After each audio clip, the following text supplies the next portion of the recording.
여러분 살면서 가장 큰 관심사가 무엇입니까? 가장 중요한 관심사. 뭐 건강도 있고 또 재테크도 있고 뭐 여러 가지 그런 관심들이 있겠지만 아마도 가장 중요한 관심은 생명에 있지 않나 싶어요. 생명이 우리의 가장 중요한 핵심적인 관심 분야겠죠. 건강하게 사는 것, 그것도 결국엔 생명 때문에 그렇습니다. 건강하게 오래 살고자 하기 위함이죠. 돈을 많이 버는 것, 그것도 결국엔 생명이에요. 더 유복하게, 편안하게, 건강하게 오래 살고자 하는 그런 마음이죠. 그렇기 때문에 우리들의 모든 관심과 노력과 또 성취하고자 하는 장단기 프로그램들 아니면 목표들, 꿈과 비전들 결국에는 생명과 연관이 되어 있어요. 여러분 생명에 대한 관심은 우리들만이 아니죠. 하나님께서도 우리의 생명에 관심이 많으세요. 예수님께서도 우리의 생명, 예수님의 모든 사역과 모든 말씀은 우리의 생명을 어떻게 하면 풍요롭게 만들까? 생명의 그 은혜와 능력 가운데 살 수 있게 할까? 거기에 초점이 맞춰져 있다라는 거예요.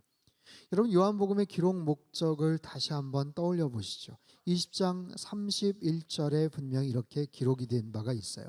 우리 같이 한번 읽어보겠습니다. 시작.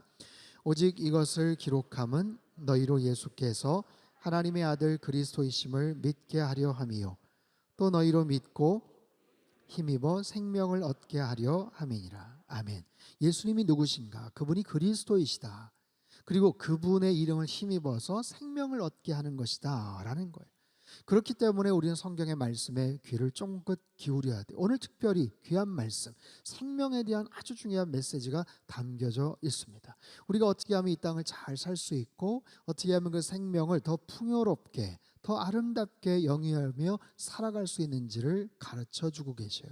아까 읽었지만 다시 한번 24절 말씀을 천천히 또박또박 한 번 더 읽겠습니다. 시작. 내가 진실로 진실로 너희에게 이르노니 한 알의 밀이 땅에 떨어져 죽지 아니하면 한 알 그대로 있고 죽으면 많은 열매를 맺느니라. 아멘. 내가 진실로 진실로 너희에게 이르노니, 진실로를 두 번 강조를 하고 계시죠. 종종 복음서를 보면 그렇게 두 번 반복하시는 장면이 나와요. 여러분 이것은 예수님이 특별히 강조하시는 그런 대목입니다. 예수님의 말씀이 중요하지 않은 게 어디 있겠어요? 모든 말씀이 다 중요하죠. 그러나 정말 이거는 꼭 기억을 하고 우리의 마음속에 새겨야 되는 그런 말씀이다라는 거예요. 여러분 유명 강사가 한 시간 동안 강의를 했어요. 그러면서 강의 말미에 이런 얘기를 했죠. 모든 내용이 다 중요하지만 특별히 세 가지 꼭 기억하세요 하면서 특별히 강조를 하는 것과 마찬가지예요. 생명을 얻는 것, 생명을 누리는 것, 생명을 연장하는 것, 생명을 풍성하게 베풀고 나누며 사는 그 소중한 비결과 방법이 여기에 있더라 하시며 한 알의 미랄을 소개하세요. 한 알의 밀, 한 알의 밀. 거기는 어떤 특징이 있는가? 미랄 하나. 여러분 이것은 뭐 미랄일 수도 있고 쌀 한 톨일 수도 있어요. 보리일 수도 있어요. 한 톨의 미랄. 여러분 작죠. 보잘것없죠. 하지만 거기에 생명이 있습니다. 생명이 있으면 뭔가 특별한 변화가 생기는 거예요. 그 속에 생명이 있느냐 없느냐 하는 것은 대단히 중요합니다. 작고 보잘것없지만 그 생명이 어떤 조건 속에서 어떤 기회를 만나서 그 작은 생명이 다른 모습으로 나타나느냐 하는 거예요. 오늘 설교의 구성은 아주 심플합니다. 그 미랄이 죽지 않으면 어떻게 되는가? 그리고 죽으면 어떻게 되는가? 첫 번째, 한 알의 미랄이 죽지 않으면, 그 씨앗이 죽지 않으면, 즉 한 알의 밀이 땅에 떨어져 죽지 않으면 한 알 그대로 있고 라고 말씀을 하세요. 죽지 않으면 그냥 그 한 알 그대로 남는다는 거예요. 여러분 가을녘 산책을 하다가 도토리 한 알 아주 예뻐서 반짝거려서 이렇게 반짝반짝 주워서 주머니에 넣었어요. 그냥 까먹었습니다. 뭐 그냥 그걸 뭐 어떻게 하고자 하는 마음이 아니에요. 뭐 호두나 밤도 괜찮습니다. 시간이 한참 지나갔어요. 몇 개월 지나갔어요. 뭐 1년이 지나갈 수도 있습니다. 그러다가 주머니에서 그때 주었던 도토리 호두 한 알이구나. 어떻게 되어 있을까요? 여러분 썩거나 뭐 냄새가 나지 않았을 거예요. 그냥 한 알 그대로 있습니다. 하지만 그 속은 말라버렸고 생명력은 없겠죠. 흔히 농부들은요, 뿌려진 씨앗이 죽지 않을 수가 있기 때문에 그냥 무조건 그것이 싹을 틔는 게 아니거든요. 죽지 않을 수도 있기 때문에 그 씨앗이 잘 죽는 방법을 연구합니다. 이것을 씨앗의 발화라고 하죠. 씨앗이 잘 죽었다는 것은 씨앗에서 싹이 나왔다라는 거예요. 씨앗이 갖고 있는 내부 조건이 있어요.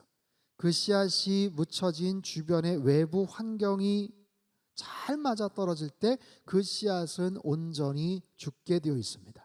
얇은 껍질을 깨고 거기에서 싹이 돋아나게 되어 있어요. 거기에서 가장 중요한 조건은 바로 수분과 온도입니다. 때로는 공기, 때로는 햇볕의 기운도 필요한 법이에요. 이런 다양한 조건을 통해서 씨앗은 잘 죽게 됩니다. 껍질을 깨고 발화합니다. 싹을 틔웁니다. 그리고 이제 온전히 열매를 맺는 삶을 살게 되죠. 그런데요, 이 모든 과정 가운데서 가장 첫 번째 출발이 뭔지 아세요? 그것은 바로 땅에 떨어져입니다. 땅에 떨어져 죽지 않으면, 땅에 떨어진다는 것은 추락입니다. 땅에 떨어진다는 것은 몰락입니다. 어디를 향해서? 땅을 향해서 떨어진다는 거예요. 바닥을 향해서 떨어진다는 거예요. 여러분, 그 과정만 보면 떨어지는 씨앗의 입장에서는 불행해 보입니다. 바닥을 향해, 땅을 향해 곤두박질을 치는 거죠. 차라리 이런 푹신한 카펫이라면 얼마나 좋을까요? 떨어지다가 나뭇가지에 걸리면 얼마나 다행일까요? 싶지만 아니에요. 그 씨앗은 땅에 떨어져야만 합니다. 사정없이 곤두박질 치는 것 같지만 다른 곳에 떨어지면 안 되는 거예요. 땅에 흙에 뿌려져야만 제대로 죽을 수 있고 온전히 살 수가 있는 법이에요. 여러분, 우리는 늘 어떻게 올라갈 것인지에 대한 고민이 많습니다. 어떻게 성공할 것인가, 거기에 관심이 많습니다. 그런데 성경은 말합니다. 땅에 떨어질 수 있겠는가? 떨어져서 죽을 수 있겠는가? 잘 죽는 법, 첫 번째는 잘 떨어지는 법이에요. 내가 떨어지는 것, 내가 내려놓는 것, 내가 좀 더 참는 것, 내가 좀 더 양보하는 것. 흔히들 성경적 교훈과 다짐으로 말합니다. 더 사랑하십시오. 충성하십시오. 헌신하십시오. 하지만 그 전에 먼저 해야 될 선행 조건이 있어요. 죽어야 돼요. 내 자아가 죽는 거예요. 그리고 그 이전에 떨어지는 것, 내가 내려놓는 것, 일단 물러서는 것이 전제되어야 합니다. 근데 이게 가장 어려워요. 죽는 것 말할 것도 없고요, 떨어지는 것조차도 어렵습니다. 왠지 아세요? 우리 각자에게는 생명이 있기 때문에 그래요. 생명이 있기 때문에 버둥댑니다. 내 감정이 있고 생각이 있기 때문에 힘든 거예요. 생명이 없다면 그까짓 거 아무것도 아니죠. 아프지도 않죠. 기분 나쁘지도 않죠. 그런데 나에게 생명이 있기 때문에 떨어지는 것이 어렵습니다. 사랑하는 성도 여러분, 우리 모두는 하늘의 미랄과 같은 그런 존재들이에요. 어떻게 하면 우리가 참된 생명을 누릴 수 있을까? 우리 모두가 다 생명에 대해서 관심이 많아요. 어떻게 하면 잘 살 수 있을까? 근데 정말 잘 살 수 있는 비결과 방법을 주님께서 오늘 우리에게 가르쳐 주셔요. 그 첫 시작이 뭐다? 떨어지는 것이다. 내 안에 있는 것을 여러분 내려놓으십시오. 하고 싶은 말을 조금만 더 참으십시오. 힘을 빼십시오. 조금만 더 힘을 빼시라는 거예요. 여러분, 수영을 잘 하려면 어떻게 할까요? 수영을 잘 하려면 더 많이 팔다리를 움직이는 것도 중요하지만 가장 중요한 것은 힘을 빼는 겁니다. 힘을 빼고 그 물에 내 몸을 맡기는 거예요. 축구나 탁구나 테니스나 골프나 모든 구기 종목, 운동도 마찬가지입니다. 결정적인 순간에 잘 치려면, 골을 넣으려면 힘을 빼야 되는 거예요. 나의 힘은 빼고 기본적인 원리가 있어요. 기본적인 원리에 내 몸을 맡기는 거예요. 그럴 때 거기에서 진정한 힘이 나타나는 거죠. 내가 어떤 부분에서 내 안의 자아가 죽어야 되는지를 여러분 점검해 보십시오. 말씀을 통해서, 믿음 생활을 통해서 지금까지 많이 성장하고 성숙해 왔다고 생각을 합니다. 어떤 부분에서는 통제하고 스스로 컨트롤할 수 있다고 생각을 해요. 그러나 특별한 부분에서는 여전히 통제되지 않는 부분들이 있어요. 여전히 발끈하는 부분이 있어요. 여전히 민감한 부분이 있어요. 그 영역이 어떻게 해야 죽어질 수 있는지를 생각하세요. 농부들은 고민을 합니다. 이 씨앗이 더 잘 죽기 위해서 보다 더 충분한 수분이 필요한가? 양분이, 아니면 햇볕이, 아니면 공기가, 거기에 따라서 맞춤형으로 충분하게 발화를 할 수 있게끔 고민하고 연구하는 것처럼 내 영역 속에, 내 삶의 모든 영역 속에 아직도 죽지 않는 나의 자아가 있고 기질이 있고 욕심이 있고 내 안에 시퍼렇게 살아있는 고집이 있다면 그 모든 부분이 말씀 안에서, 주님 안에서, 십자가 아래에서 여러분 그 영역이 다스려져야 돼요. 잘 살기 위해서는 잘 죽는 저와 여러분 되시기를 주님의 이름으로 축원합니다. 아직도 시퍼렇게 살아있는 내 안의 혈기와 자아가 예수님의 십자가에 못 박히고 주님께 더 나아가는 아름답고 멋진 인생 되시기를 바랍니다. 두 번째, 하나님 미리 제대로 죽게 되면 그렇다면 어떤 일이 벌어지는가? 죽으면 많은 열매를 맺느니라. 죽으면 많은 열매를 맺는다고 말씀을 하세요. 이것이 바로 생명의 원리이고 하늘의 원리입니다. 여러분, 우리는 생명에 관심이 많아요. 생명을 연장하고 생명을 풍성케 하기 위해서는 생명의 법칙이 있어요. 생명의 원리가 있어요. 생명의 주권자 되시는 하나님이 주시는 그런 원리가 있다는 거예요. 그 원리를 알아야죠. 생명을 다스리시고 주관하시고 연장하시고 풍성케 하시는 하나님의 도, 하나님의 법이 있다는 거예요. 오늘 본문 25절에서는 이것을 이렇게 이야기해요. 요한복음 12장 25절 같이 한번 읽습니다. 시작. 자기의 생명을 사랑하는 자는 잃게 되고 생명을 미워하는 자는 영생하도록 보존하리라. 자기의 생명을 사랑하는 자는 잃게 되고 그 생명을 미워하는 자는 영생하도록 보존하리라. 생명을 지키고자 하고 죽지 않으려 하면 결국에는 잃게 되고, 자기의 생명을 미워한다, 그것은 땅에 떨어져 죽으면 그 씨앗에서 발하고 싹이 나면 오히려 많은 열매를 맺게 된다는 거예요. 많은 열매를 맺는 거. 사랑하는 성도 여러분, 우리는 잘 사셔야 돼요. 정말 하나님께서 기뻐하시는 그런 인생으로 여러분 살아가시기를 주님의 이름으로 축원합니다.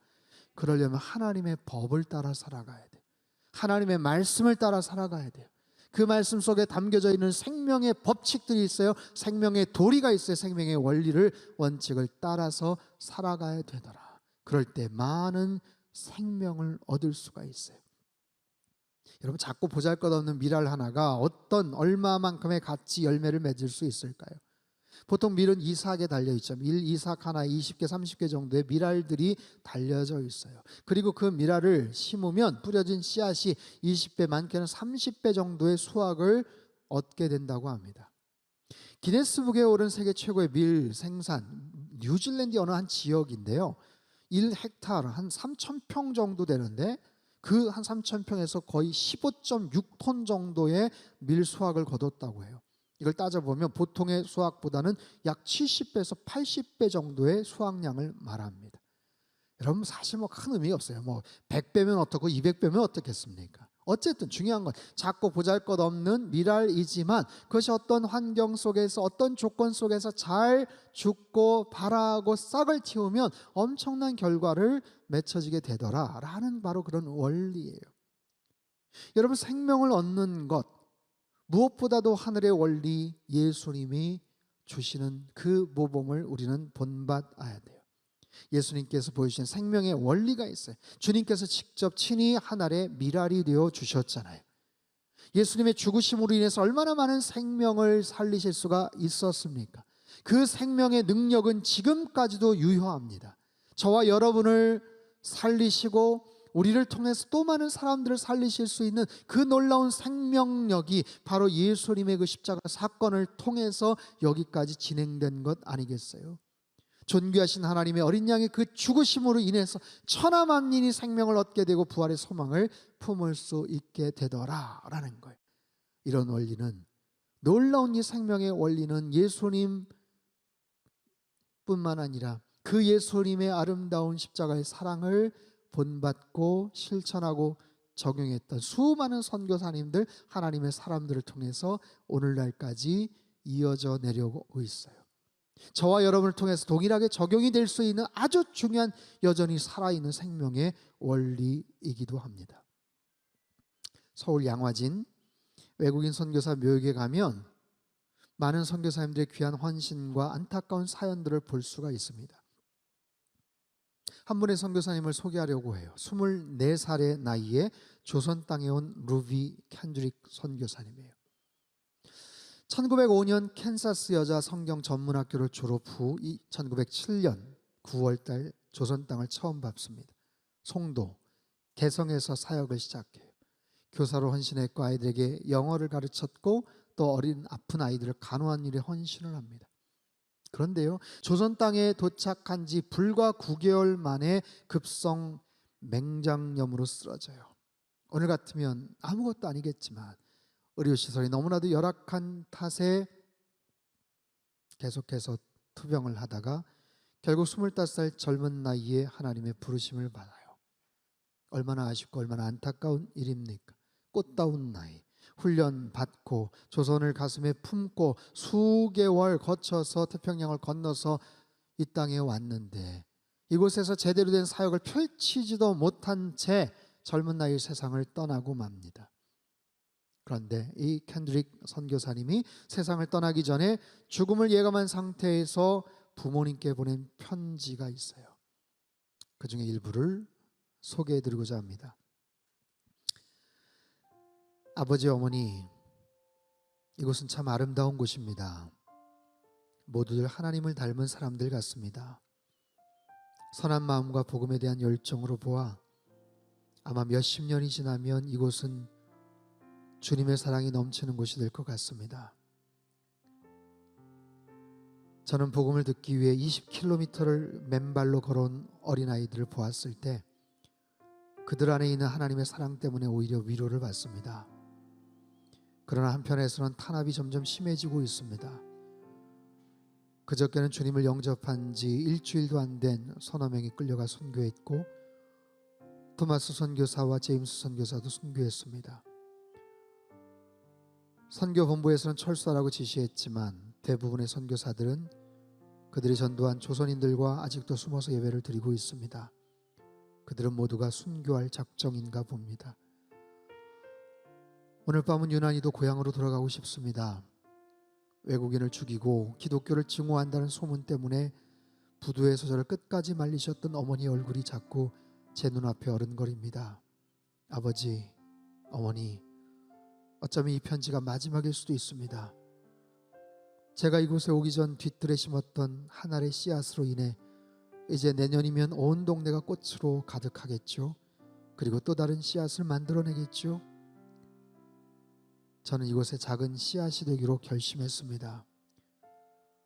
제가 씨앗이 되어 이 땅에 묻히게 되었을 때 아마 하나님의 시간이 되면 조선 땅에는 많은 꽃들이 피고 그들도 여러 나라에서 씨앗이 될 것입니다. 저는 이 땅에 저의 심장을 묻겠습니다. 바로 이것은 조선에 대한 제 열정이 아니라 하나님께서 조선을 향한 열정이라는 것을 알게 되었습니다. 어머니, 아버지, 사랑합니다. 편지 말미에 이 대목이 저는 참 마음이 크게 울리게 돼요. 제가 씨앗이 되어 이 땅에 묻히게 되었을 때 하나님의 시간이 되면 조선 땅에는 많은 꽃들이 피고 그들도 여러 나라에서 씨앗이 될 것입니다. 선교사님은 죽어가는 순간 자신이 죽거든 텍사스 기독 청년들이 10명, 20명, 50명씩 조선으로 오게 해달라는 유언을 남깁니다. 그리고 그녀의 순교 소식을 들은 함께 훈련받은 공동체 20명의 청년의 회원들이 선교사로 결단을 해요.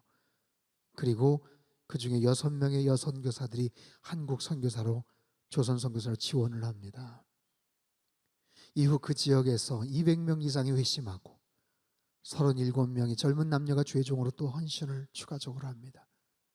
그녀의 죽음은 한국 선교 초창기에 불을 지피는 중요한 계기가 되었어요. 서울 양화진 묘역에 가면 루비 켄드릭 선교사의 이런 글귀가 적혀 있어요. 나에게 1000개의 생명이 주어진다면 그 모든 생명을 조선을 위해 바치리라. 나에게 1000개의 생명이 주어진다면, 나에게 100개, 500개, 1000개의 생명이 있다면 그 모든 생명을 다 조선 땅에 부어 바치리라. 루비 켄드릭은 조선 땅에 오래 머물지도 못했습니다. 대단한 사역을 남기지도 못했어요. 하지만 아름다운 죽음을 보여주었어요. 생명의 원리에 의해서 피어난 놀라운 그런 결과를 선교사님의 아름다운 헌신과 죽음을 통해서 계속해서 또 다른 헌신자들이 생기고 생명의 역사가 펼쳐진 거예요. 사랑하는 성도 여러분, 잘 사는 것보다 더 중요한 것은 잘 죽는 법입니다. 잘 사는 것보다 더 어려운 것은 잘 죽는 법이에요. 웰빙이 아닌 웰다잉을 소망하는 시대를 살아갑니다. 장수 시대를 말하고 100세 시대를 이야기하지만 정작 주어진 그 시간을 어떻게 보내야 될지 우리는 고민을 합니다. 때로는 당혹스러워합니다. 모든 성도들, 크리스찬들은 잘 살고 또 잘 죽어야 합니다. 잘 죽기 위해서는 어떻게 될까요? 날마다 하루하루를 잘 사셔야 돼요. 날마다 하루하루를 잘 살아야 잘 죽을 수가 있어요. 그러기 위해서 날마다 우리는 하늘의 미랄처럼 땅에 떨어지는 훈련을 해야 합니다. 날마다 죽는 훈련을 해야 합니다. 나의 기질과 욕망을 죽이고 나의 욕심과 혈기를 죽이고 시퍼렇게 살아있는 내 자아를 죽이고 내 안에 그럴듯하게 포장된 주님의 뜻과 영광을 가리우며 인간적인 야망과 고집들을 드러내는 내 모든 것을 죽이는 훈련을 하는 것. 그렇게 날마다 떨어지는 훈련을 하고 땅에 떨어져 죽는 훈련을 할 때 우린 진정으로 많은 열매를 맺는 인생으로 살아갈 수가 있게 됩니다. 사랑하는 성도 여러분, 하늘의 아름다운 미랄되어 살아가시기를 주님의 이름으로 축원합니다. 혼탁한 이 시대의 교회가 아름다운 하늘의 미랄되기를 소망합니다. 치열한 경쟁 사회 속에서도 우리 성도들이 하늘의 미랄이 되기를 바랍니다. 여러분, 얼마나 바쁘고 분주한 치열한 경쟁 사회 속에서 이런 주제로 이야기를 한다는 것 자체가 어울리지 않죠. 무슨 하늘의 미랄이냐, 무슨 희생이냐, 무슨 헌신이냐, 무슨 죽는 거냐. 하지만 그것이 정말로 잘 사는 법이고 잘 죽는 법이에요. 여러분, 대한민국이 요즘처럼 세계적으로 주목받았던 때가 있었습니까? 이유는 간단합니다. 지금까지 수많은 하늘의 미랄 되셨던 우리 부모님들, 어르신 세대에 그 헌신들이 있었기 때문에 그래요. 상당교회가 이 자리에 오기까지 원로 목사님과 많은 장로님들, 권사님들, 성도님들의 눈물 어린 헌신과 기도가 하늘의 미랄이 되어 왔어요. 하나님 나라의 그 확장을 위해서 순교의 피를 흘리며 사라져갔던 수많은 하늘의 미랄들이 있었습니다. 여러분, 씨를 뿌리는 인생이 있고 열매를 거두는 인생이 있다고 하죠. 여러분, 어떤 인생이십니까? 지금까지 열심히 뿌린 씨앗들을 풍성한 열매로 거두고 계십니까? 아니면 열심히 누군가 뿌린 그 씨앗을 나는 수고도 없이 열매로 거두고 계십니까? 가을은 열매 맺는 계절입니다. 그럼에도 불구하고 우리는 날마다 하늘의 미랄이 되어서 수많은 생명의 씨앗들을 흩뿌리시고 더 풍성한 열매를 소망하며 살아야 돼요. 여러분, 삶의 모든 영역에서 하늘의 미랄되어 살아가시기를 주님의 이름으로 축원합니다.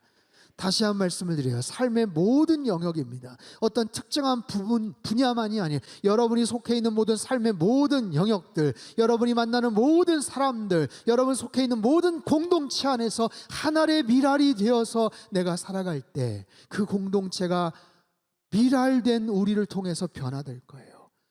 미랄된 나를 통해서 우리 가정이 변화되고 회복될 거예요. 미랄된 나를 통해서 우리 공동체가, 우리 교회가 더욱더 새로워질 거고요, 이 사회가 하나님 나라로 변화될 거예요. 여러분 그렇게 헌신하시고 그렇게 참된 생명을 누리시고 아름다운 인생으로 살아가시기를 주님의 이름으로 축원합니다.